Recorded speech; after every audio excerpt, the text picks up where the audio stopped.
It was a late summer afternoon. Near the shore, a group of children were playing. One of the boys, though ragged and undernourished, stood apart from the others. He was described as having a special radiance. A pure and shining atmosphere surrounded him.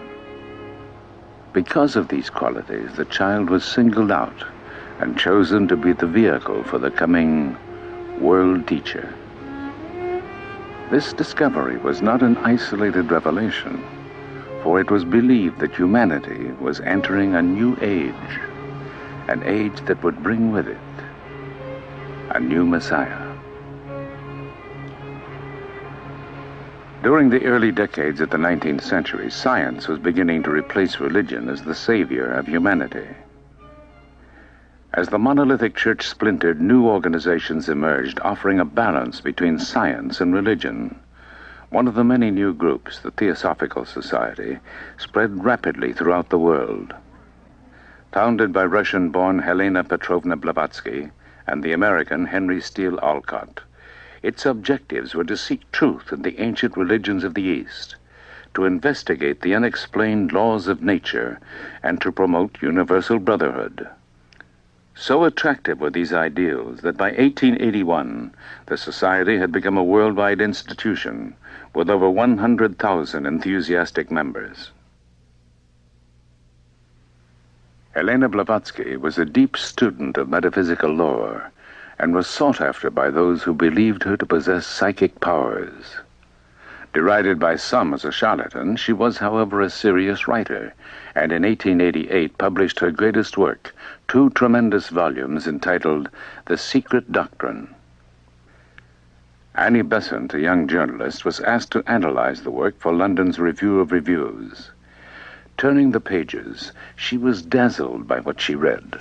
To her, disjointed facts were now seen as parts of a mighty whole, and the puzzles, riddles, and problems of her life seemed to disappear. Within weeks, Annie Besant made a lifelong commitment to theosophy. This sudden step was not out of character for the impetuous Mrs. Besant.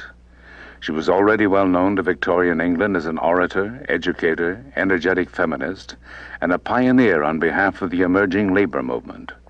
She organized a strike of match girls at Bryant and May's factory.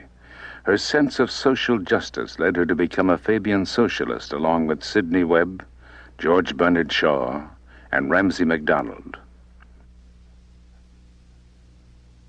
After Blavatsky's death, Annie Besant became head of the society and the most influential force for the theosophical ideal. It was she who forged Blavatsky's unwieldy philosophy into a popular movement. Many of the world's religions speak of a hero or savior who appears in a time of crisis to help mankind. In The Secret Doctrine, Blavatsky described how such a teacher would define truth in terms suitable for a new civilization. Over the years, this theme had been developing in Besant's mind.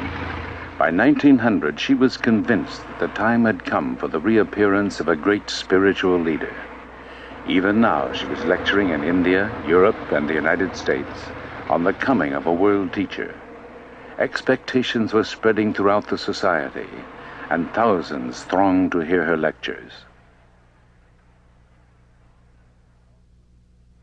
Charles Webster Leadbeater was another leading member of the society. He and Besant worked closely together and seemed to complement each other, as Olcott and Blavatsky had done years earlier.